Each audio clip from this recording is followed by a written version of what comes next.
Everything you believe to be unshakable in the British royal family might lose its shine right now. A secret long hidden behind the towering walls of palaces has surfaced, threatening to overturn the carefully curated image of the monarchy's glamorous façade. At the center of explosive intrigue is one woman, still shrouded in mystery, yet wielding an undeniable influence. What seemed like her perfect first marriage may have marked the beginning of the crown's unraveling, while her ties to the heir apparent caused chaos that reverberated across the entire country. What drove her to challenge the very walls of Buckingham Palace? What words, spoken on the other end of the phone line, jeopardized centuries of tradition? And why does the story of this enigmatic figure continue to unsettle the upper echelons of aristocracy? We are ready to lay all the cards on the table so you can uncover the passions and ambitions hidden behind the tightly guarded gates of the royal family. You Belong to Me Alone, the explosive love affair that shook the royal court. Commitment was never his strong suit. This trait made him irresistibly charming and equally infuriating. He could flout any convention and live life on his own terms, independent and audacious. For her, however, the goal was clear: to win him over entirely, leaving no room for games. But he seemed to mock her efforts, disappearing time and time again into the shadows of late-night rendezvous with others. Camilla Shand had reached her limit. Her patience snapped, and one day, she hurled a sentence into the phone that landed like a gunshot. "You won't get away with that anymore. Mark my words." There was something more than just anger in her tone. It was a warning. Every rustle that carried through their intense call seemed to foreshadow the brewing scandal that was drawing closer by the second. "Check tomorrow's newspapers." A witty threat that changed everything. After a short pause, his voice broke through the tension on the line, its icy confidence slicing through the moment. "Look in the morning papers," he said with a trace of sarcasm. "They've already announced our engagement." It sounded almost like a joke, laced with a hint of irony, but Camilla's reaction was far from predictable. Instead of tears or hysterics, she responded with a brief moment of silence, then spoke with a wry smirk in her tone. "Well then, I guess there's no turning back now," she said, laughing lightly, though her eyes glittered with a knowing mischief, as if all of it had been part of her plan all along. Andrew Parker Bowles, the man whose unattainability had always taunted her, could no longer hide in the shadows. Fate had played its hand, and their upcoming marriage was already printed in the pages of the aristocratic chronicles. Camilla was no fool. Why had the engagement been announced now of all times? This wasn't some randomly timed declaration. It was a strategic move orchestrated by the families themselves. Both sides were determined to avert a scandal that was brewing because of one individual, the Prince of Wales, Charles. Many among the powerful elite feared that the young royal might take the unprecedented step of proposing to Camilla, a decision that could jeopardize the dynastic plans of both families. Would Camilla have accepted such a proposal? No one could definitively say, but the thought made her smile. She was certain of one thing. Her consent to the engagement had been an act of resignation, bowing to the inevitable.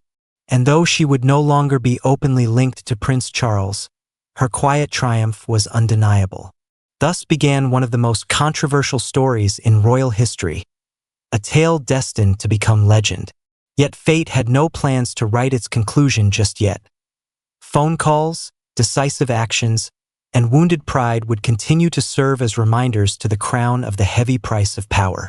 Where does romance end and politics begin? Behind the glitter of diamonds and the murmurs of high society partners, this story is one of complex relationships, intrigues, and fierce ambition.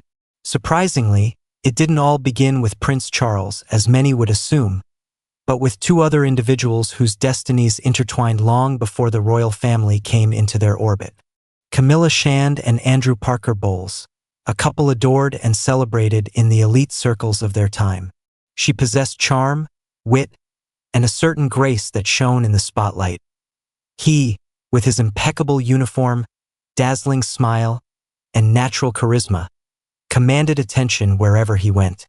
Yet the spark of their happiness was constantly overshadowed by rumors, infidelities, and the inevitable entry of third, and sometimes even fourth, parties. One of those interlopers would prove to be none other than Princess and herself. She appeared alternately alongside Camilla or Andrew, their friendship and connection fluctuating between fiery passion and stormy waters of jealousy. Whispers spread. Could there possibly be more than just a platonic friendship between Andrew and Anne? Or was it merely a game, a sort of royal dialogue masked as a chess match? Every move seemed calculated, every step a bid for control. Glamour and betrayal. How Camilla took her revenge. From the beginning of their story, which started in 1966, Camilla and Andrew were much more than just a couple. They burned brightly together, argued fiercely, inspired one another, and caused each other pain. Camilla had long understood that her chosen partner was far from a saint. He could vanish in an instant, only to reappear with that same smile, full of ambiguity. It was said that other girls often found their way into his apartment. Camilla endured this, until one moment when their complicated relationship erupted into scandal. She scrawled a biting message in lipstick across his car windshield. It was both a challenge and a warning. She would not be trifled with. And can one blame a young woman? After all, she was about to face another formidable challenge. None other than the charming, passionate, yet extraordinarily guarded Prince of Wales, Charles. Camilla's romance with Charles burned hot and fast, like a newspaper tossed into a fireplace.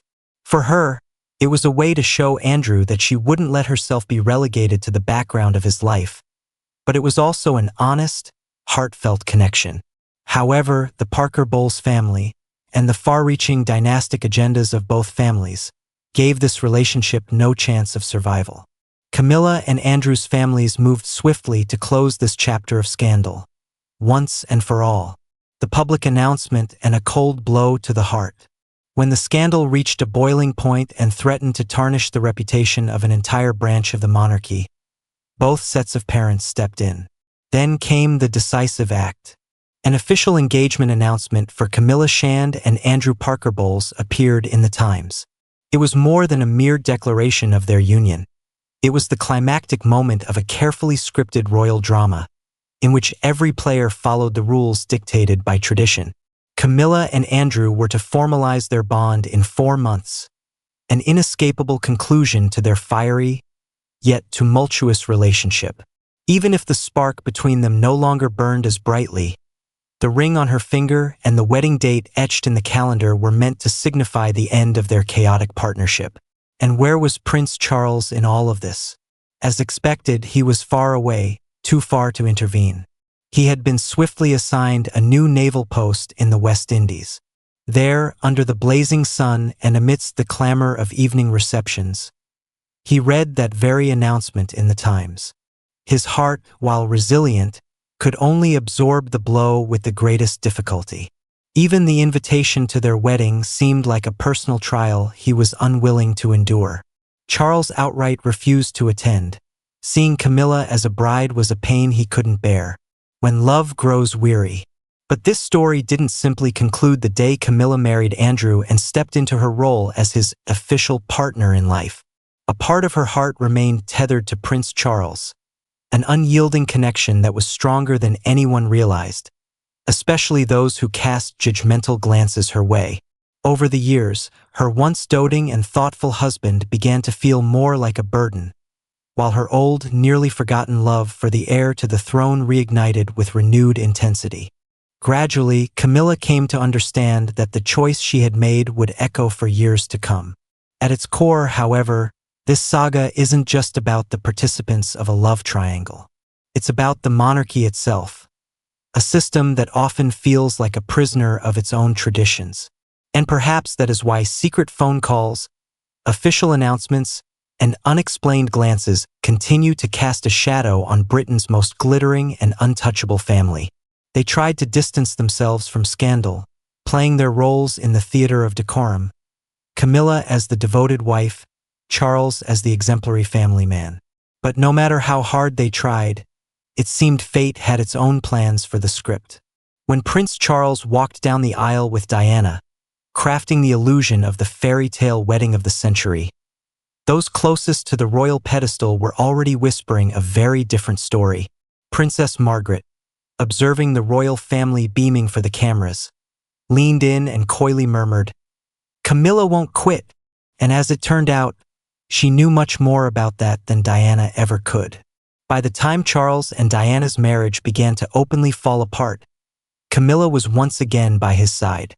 The prince needed someone who wouldn't judge him, someone who would listen and understand. She became his refuge, his anchor, his friend. And then once more, something far more intimate. Their secret connection, rekindled in the shadows of their past friendship, grew stronger not long after Prince Harry was born. But secrets rarely remain the privilege of a select few, and 9 years later, the quiet spark exploded into a full-blown storm. The scandal of the century, Camillagate, and the shattering of the royal reputation. The scandal erupted in 1993, when the British press pushed the boundaries of decorum, even by monarchy standards. This wasn't just another headline, it was a paradigm shift. The Mirror published the transcript of an intimate phone conversation between Prince Charles and Camilla. The call had been secretly recorded in 1989, but for years no tabloid had dared to release the explosive content. That changed when Charles and Diana's marriage had become a formal shell of its former self. Now, with the couple openly feuding for public sympathy, the Mirror did not hesitate to pull the trigger. Had Diana known? Court whispers hinted that the princess was not only aware of the tape but might have subtly facilitated its publication. If true, her plan worked. Not only was the illusion of respect within the marriage obliterated, but the veil concealing years of infidelity was torn away. Before the ink on the papers was even dry, Britain had erupted into a storm of shocked reactions and endless ridicule. Every lurid detail of Charles and Camilla's relationship was exposed to public scrutiny, capped by the now infamous line about the prince's wish to live as a tampon, which turned their private connection into a public joke for generations. This was not, however, the end of their relationship. In some ways, it was the beginning of its transition into a shared reality no longer confined to whispers. What aristocratic circles had long known was now open season for the press. Their romance, stripped bare and mocked by tabloids, played out as a very public spectacle. Camilla's name was splashed across newspapers and even plastered on pub chalkboards as the butt of countless jokes. The siege of Middlewick House, from love to the hunt. Never before had Camilla Parker Bowles found herself in such a merciless spotlight. The home she used as a refuge following her divorce from Andrew Parker Bowles became her prison. Packs of photographers camped outside on the manicured green lawns like hounds ready to pounce. Flashbulbs would fire at the faintest hint of her silhouette behind the curtains. There were no police forces nor palace guards to call upon. Camilla faced the brutal gaze of the public entirely on her own, trapped in a media frenzy ravenous for more. Mr. Shand, Camilla's father, made rare appearances to address the crowd with composure and remarkable dignity, begging the reporters to end their senseless siege. But they refused to disperse. Their persistence knew no bounds, and each day Camilla spent at Middlewick House became another test of her resilience. It felt as though the lenses could pierce through walls, leaving her with no escape. As for Charles, those days were hardly easier for him. He found himself powerless to shield Camilla from the tabloid barrages. He couldn't race to Middlewick House to shield her under the royal crest. The prince was left to wrestle with his guilt, his ineffectiveness, and the colossal weight of his royal responsibilities, which felt trivial in comparison to the hurricane engulfing them both. Isolation as a balm for the soul. For an entire year, Camilla lived in self-imposed isolation.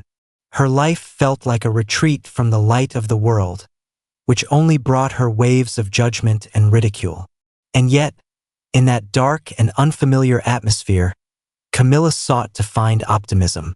She turned to literature, immersed herself in art, and anchored her mind in anything that could momentarily distract her from the chaos outside her windows.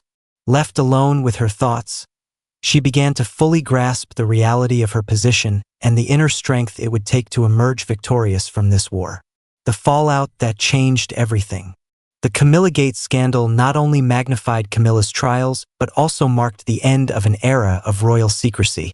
Camilla endured the merciless dance with tabloids, the irreparable personal losses, and the profound wounds of public humiliation. And yet, time would prove, the year-long siege of Middlewick House, while costly, became her crucible, transformed her. Emerging into the public sphere once more, as well as gradually returning to Charles's life, was a step Camilla took only after the storm began to settle. While the British press had milked the story dry, significant changes had only just begun. How would society view Camilla in the years to come? That answer remained uncertain. Yet one thing was clear. She had withstood far more than anyone had anticipated. Her resilience had not only surprised her critics but also reshaped her narrative entirely. The homewrecker or a pillar of strength. Camilla and Prince Charles against the storm of scandal. Those years became a true trial by fire for Camilla Parker Bowles, whose life had turned into an endlessly public spectacle, with her name echoing across the entire country as a symbol of discord. She found herself labeled an outcast, the woman blamed for all the chaos unraveling within the royal family. The situation grew even worse with personal tragedy. Her mother, Rosalind Shand, fell gravely ill, and osteoporosis, slowly ravaging her body, eventually claimed her life. This loss struck Camilla's family like a raging storm. Her mother had been her rock, her quiet and guiding light during life's darkest times. The next blow came shortly after the funeral. Andrew Parker Bowles filed for divorce. Though the decision had been long anticipated, it left painful echoes in their children's lives. Tom and Laura, the children of Camilla and Andrew, found themselves at the center of growing tension. For them, however, the root of their family's collapse was clear. In their eyes, it was Prince Charles who had destroyed their world. Laura, consumed by anger, once lashed out at a young Prince William, tearfully shouting, "Your father ruined our lives." The Camilla Gate scandal made life feel like a survival camp not only for the adults involved but also for their children. School was no longer a place of education for Laura and Tom. It became an arena of ridicule and conflict. And though Camilla and Andrew had perhaps once been willing to coexist peacefully for the sake of harmony, the storm that erupted tore even that foundation apart. Charles on the brink, the lost prince, fallen in the eyes of his people. At the same time as Camilla faced personal upheaval, Prince Charles's carefully crafted image as the ideal heir began to crumble in the eyes of the British public. The prince found himself in a position where even the smallest mistake might cost him his future. The British people demanded not passion but duty, not love but allegiance to the throne. Instead, what they saw was not a monarch in waiting but a man seemingly too engrossed in his personal drama to be a leader. Headlines questioned, should such a man truly inherit the crown? Critics accused him of weakness, of tarnishing the reputation of the monarchy itself. To many, he appeared ready to abandon all royal obligations for the sake of one woman. Words extolling his honor rang hollow as it became evident. Losing public respect was a profound blow, one that would take years to recover from. Camilla, villainous or stoic heroine? Through it all, Camilla consistently defied expectations. Where others might have scrambled to defend themselves, chased public sympathy through media interviews, or demanded that their side of the story be heard, she did the opposite. Camilla upheld her composure. She did not plead her case, did not point fingers, and did not attempt to rewrite the narrative in her favor. Instead, she stood quietly, knowing that the truth would eventually find its way to the surface. This approach was rare in a world where public scandals and sensationalized drama had become the norm. Even her harshest critics began to take notice. Neighbors described her as a remarkably resilient woman who carried herself with poise, regardless of the relentless attacks. Rather than focusing on herself, she dedicated her energy to supporting Charles. Her calm demeanor became the foundation of their relationship, a stability that had drawn him to her and continued to sustain their bond. This made many wonder, was there a hidden strength in her that Diana, for all her brilliance, had lacked? Or was it simply a role Camilla was forced to adapt to? Regardless, her steadfastness began to pay off. Reclusion, new projects, and a slow path to redemption. For years, Camilla lived in the shadows of public scorn, branded as the other woman, the supposed destroyer of the marriage between Prince Charles and the national treasure, Princess Diana. Yet, during this time, she began to rebuild a life that stretched beyond the intrigues that had shattered her reputation. She delved into charity work, studied art, and later became involved in social projects that would, over time, gain greater recognition. Now that her divorce from Andrew Parker Bowles had become a mere formality, Camilla faced a profound loneliness, made sharper by the judgmental stares of society. She was no longer the sparkling it girl of the balls of the 1960s. Despite this, her ability to maintain balance slowly began to reshape how others saw her. Over the years of isolation and self-reflection, she gradually found her footing again. She began to see herself and the era she lived in with greater clarity. Charles and Camilla, the attempt at a second chapter. For Prince Charles, the fight wasn't just for Camilla. It was for his right to be with her. Public opinion was deeply divided. Some Britons called for a new, honest chapter in the prince's life, while others fiercely opposed the idea of Camilla ever becoming part of the royal family. The wounds of the Camillagate scandal had left scars, and the title of homewrecker stuck to her like a permanent mark. But public hatred wasn't going to deter either of them. Camilla, stripped of the protective shelter of royal palaces, was prepared to walk forward with Charles, no matter how many storms lay ahead. Yes, the press scrutinized their every move, and every perceived weakness of Charles fueled more criticism. But by now, they cared less about the jeers and more about finding their inner peace. Camilla learned to deftly navigate the waves of public opinion and the prying lenses of paparazzi, while Charles presented her not as a past mistake but as an enduring constant in his life. And yet, the trials continued. As the years passed, perceptions of Camilla and her role in Charles's life began to shift. Yet, the shadow of old scandals often loomed. Many would never forgive her, believing she had shattered the dream of a fairy tale romance that the whole of Britain had once cherished. But for Camilla, the truth no longer seemed to matter in the same way. She had proven, first and foremost to herself, that resilience and dignity were far more valuable than any plea for the crowd's forgiveness. From villain to vital, how Camilla became part of a renewed monarchy. Time, as they say, heals even the deepest wounds and softens the sharpest edges. The countless dramas, scandals, and challenges that nearly shattered the royal family were gradually receding into history. The public, weary of endless criticism and drawn to fresh narratives, shifted their attention to new faces, events, and political changes. Names that once dominated headlines faded as each new edition of the papers brought different stories, and Camilla Parker Bowles's image began to take on an entirely new shape. No longer was she seen as the homewrecker or the schemer.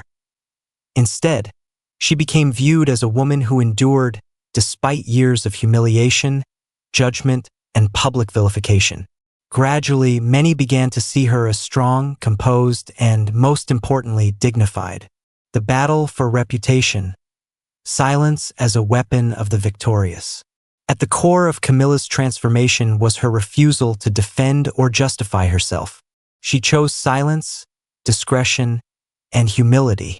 There were no bombshell interviews, no tearful apologies, nor attempts to rebuild her public identity through forceful explanations. Instead, she quietly carved out a role for herself, finding purpose in subtle yet meaningful activities.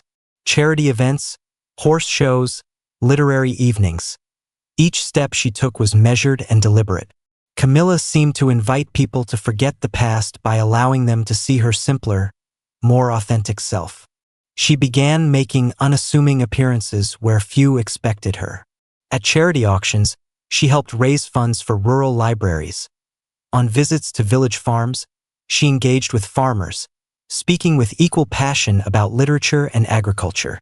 These seemingly minor actions slowly but steadily dismantled the tabloid-crafted image of her as a conniving socialite. Camilla demonstrated that she was not a manipulative aristocrat, but a woman grounded in modesty and compassion. A new era for the royal family. How Camilla found her place. These personal shifts coincided with a broader transformation within the monarchy. After years of divorces, scandals, and tragedies, the royal family needed to adapt its image to align with the times. The flawless, untouchable monarchs of the past no longer resonated with the public, who now sought relatability, humanity, and sincerity from their leaders.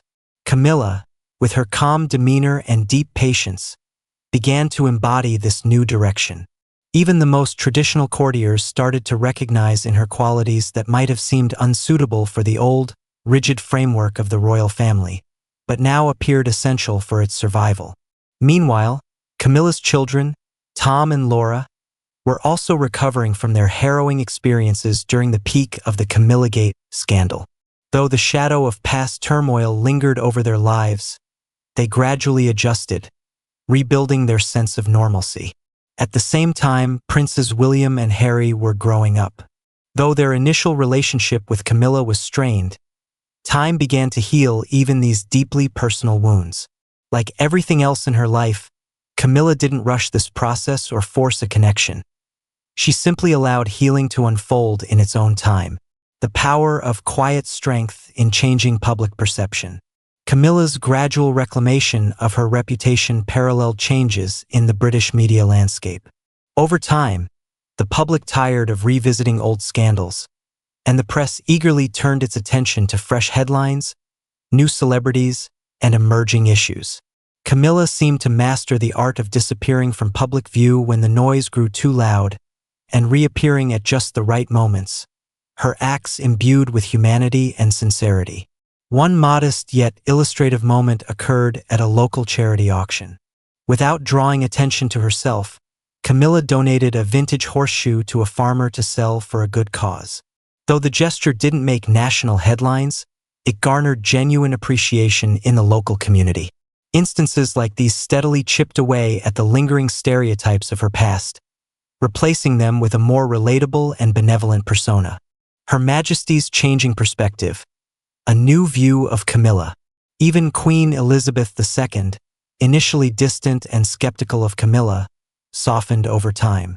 Years of effort, shifting public sentiment, and Camilla's unwavering dedication to her role gradually altered the Queen's perspective.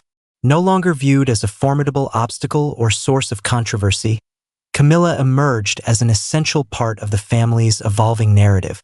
Advisors noted a transformation in the Queen's attitude, from disapproval to cautious acceptance. This subtle shift in sentiment laid the groundwork for milestones once thought impossible. When whispers of Charles and Camilla's potential engagement spread through palace halls, few were shocked. By then, Charles had tied up the complicated threads of his past with Diana. Camilla, too, had left her old life firmly behind. Where their romance had once symbolized the demise of an idealized royal marriage, it now represented resilience in the face of overwhelming opposition. From villain to ally, the reward of a second chance. Camilla endured one of the harshest periods of public shame ever imposed on someone connected to the royal family. And yet, rather than crumble under the weight of blame or fight for public sympathy, she chose a higher road, one of patience, quiet dignity, and unshakable self-assurance. Today, Camilla stands as a key figure in the renewed narrative of the British monarchy. In an era where ideals of perfection have been replaced by a preference for authenticity and relatability, her story resonates deeply. Her transformation was not merely personal. She became a pioneer of a new chapter in royal history, one that embraces flaws, accountability, and growth. Her journey offered a profound lesson to Britain. Sometimes, even those vilified as villains can earn a chance at redemption. With steadfast perseverance and grace, Camilla not only redefined her own role, but also played a pivotal part in reshaping the legacy of the royal family itself. Love, scandals, and a new chapter. How Camilla became part of the British monarchy. Continuation. The public, long exhausted by the unending storm surrounding the royal family, greeted the news of Charles and Camilla's engagement with an unexpected calm. The Western world had moved on to new events, fresh political figures, and vibrant scandals, leaving the chronicles of Camilla Gate to look like relics of a bygone era. Satirical cartoons, biting op-eds, and sensational headlines about the couple no longer ignited outrage, but inspired lazy nostalgia for a time when royal drama was the mainstay of kitchen table gossip. Before the official engagement announcement, Charles conducted careful preparations. His team of advisors and public relations experts worked tirelessly, planning every detail to deliver the news with a balance of sensitivity and minimal uproar. Camilla, true to her modest nature, remained steadfast in her low-key approach. She didn't seek applause, avoided interviews, and continued to exude her signature quiet presence. People frequently spotted her in unassuming settings, browsing in a village shop, chatting warmly with waitstaff, or inspecting trinkets at an antique stall. Her unpretentiousness and lack of pretense began to endear even those who had once scorned her. When the engagement was finally made public, the headlines filled with noise, but it was nothing like the fury of past decades. Instead of criticisms or pointed accusations, the press now focused on details. The cut of her dress, the refined reception menu, and the list of notable guests. One particular guest caught the eye of many: Camilla's former husband, Andrew Parker Bowles. What might once have been fodder for sensationalism was now perceived as a mark of respect and maturity, an indication of just how far the participants in this long saga had come. Times had indeed changed. A modest yet meaningful ceremony. The wedding itself was not the grand, fairy tale spectacle of royal tradition, but rather a refined and understated affair, perfectly reflecting the nature of both Charles and Camilla. She entered not as the other woman or a controversial figure, but as a woman who had earned her place. Even Queen Elizabeth II, who was rumored to have been deeply resistant to Camilla's presence in her son's life for years, seemed to have softened her stance. According to insiders, not long ago, it would have been unthinkable for the Queen to attend such a ceremony. Yet here she was, offering a handshake and a reserved but significant nod of approval. This gesture confirmed what many had begun to sense. The royal family was ready to turn the page. Public forgiveness. A path to acceptance. The wedding marked a new beginning, not just for the couple, but for how Camilla was perceived by the public. The voices of condemnation grew quieter, replaced by those of understanding. Some commented on her extraordinary composure during her most challenging years. Others admired her resilience in the face of relentless tabloid scrutiny and public shaming. And there were those who noted that surviving such a personal and public crisis, only to find happiness at last, was a triumph worthy of respect. Following the wedding, Camilla devoted even more energy to charitable work and civic roles.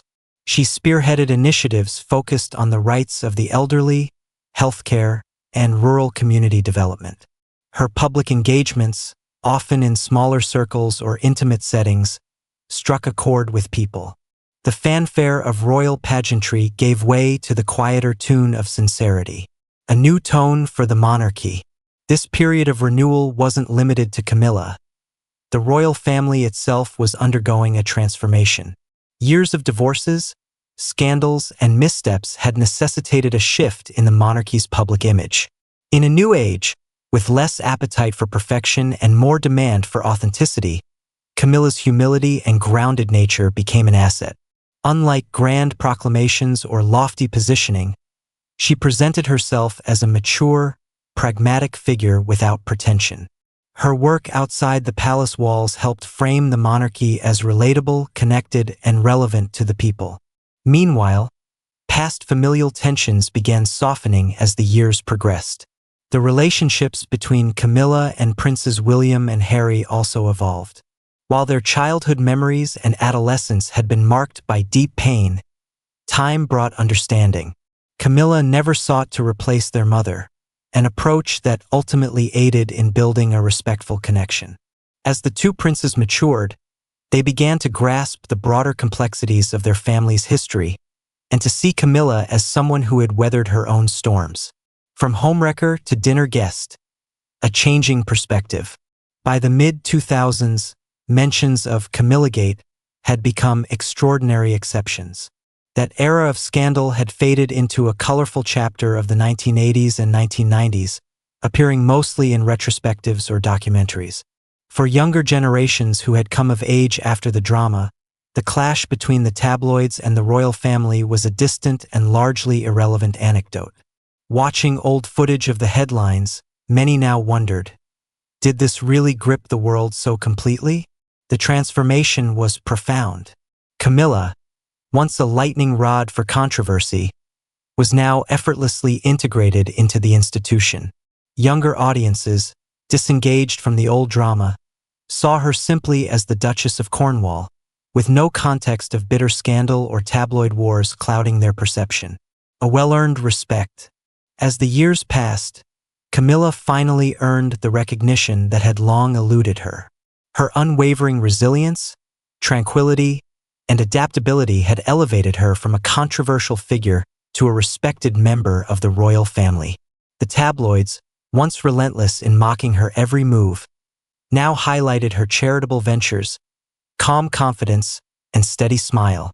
Camilla, who had once shielded her face from photographers' flashes, now unflinchingly stood before them, poised and composed. Her journey from vilified outcast to honored royal consort became a defining story for a Britain that values perseverance and grace. It showed that even the most scorned individuals could rewrite their narrative with patience and strength. Today, Camilla is not merely the wife of Prince Charles, but a symbol of endurance and transformation. For some, she is an inspiration, a reminder to keep moving forward despite condemnation or the shadows of a painful past. For others, she represents an enduring truth.